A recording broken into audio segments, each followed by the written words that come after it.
Erizoba akakiiko ka NRM ninga kete ka tribunal akatirweho omukuru w'ihanga kandi ori chairman w'ekibiina kya NRM nubwo katandika kuhurira emanja ezatirwe yabo abatarikiriziine n'ebyo ebyarugire omu karuru. Aba bashobora ngo kuhurira emanja ezi nikwija kuhwera omu biro mushanju. Obudde amateeka g'ekibiina gagamba nti omusango balina ogusala mu nnaku 7 naye ate amateeka era gakkiriza akakiiko kaagala obudde obusingakaawo okwongerayo ennaku endala nga 7 naye standard time erinaku 7 okuva omusango bwe guwuliddwa. Ogu yayongera ahamya nk'oku abantu bashemereirwe mu nkora yaabo kandi Eriizooba bahurira emishango erikwingana ahari 56. Emisango egigatiddwa awamu okusinziira nti gyonna giva mu constituency emu ate nga gireeteddwa ku muntu omu. Egyo abantu abamu basobodde nga akakiiko kabawabudde ogigata awamu ne bagiwoleza awamu nga bulijjo bwe kibeera. Kandi bo bamwe mu baba biine emishango bashoborera ebintu oku byagenda kandi biine amasiko ngu ebintu nibija kutambura gye. Nyenda kuhumuriza abantu mwena ngu okugarukamu kwaitu okutwahereza kyo kubanza kwakuri on time, kwakuri timely, kwakuri precise. So nyina amatsiko ngu tuja kutunga decision ey'amazima n'oburinganiza ari abo boona bateera akaruru nanyu bakaterere.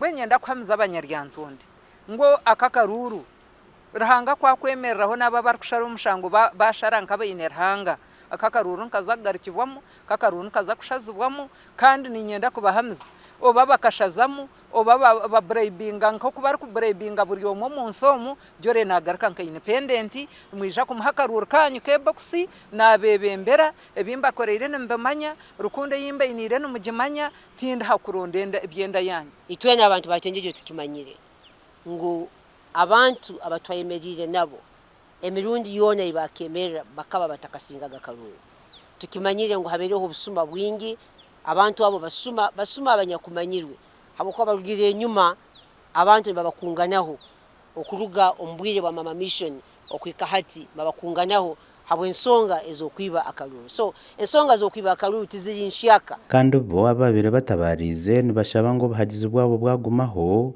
kandi bashaba ngo abahagizi babo bahumure. Ninyembe ninkiza akaruru mbene rizo tweje mu tribe no habo kubana ngo muringo gushikire akarura ko barangirire kakatashikire nyowe tribe no nagira mu amatsiko habo kuba yahorra enshobaho zabiri kwa kuriyo kongeraho akarura habo kuba akarura kamwe bakakongeraho afutabe twihayo nkabyembugo afutabe twihayo akihayo 200 bamwongereraho zibarishanje mbene wareba difference yo bururu 500 ekyo kikakora pooling stations 8 then wareba n'amagombora nari villages nari pooling stations estarako zese registers eziba bibareta mu abantu batari baho kutira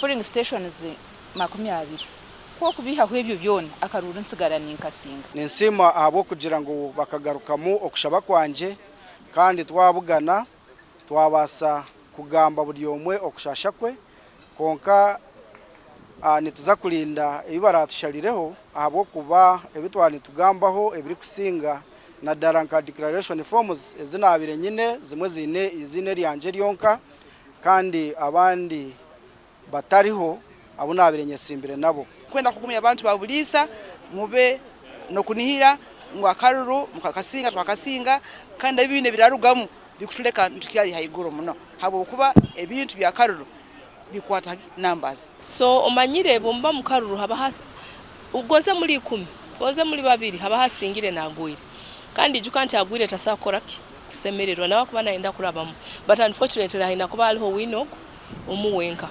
So tuli hano ha tribunal abangwire bakanyegera mukayiba karuru but mali orura difference ina singisize omuntu ayampondeire kamusingiso obururo omutwaro gumu. Agakiiko akanikija kugenda omisho karukure emishango ndije rukiki 56 izoba lya nyencha kare obwe bari kutandika shaha 3 zakasheshe gashakwa Ronald Ngabirano.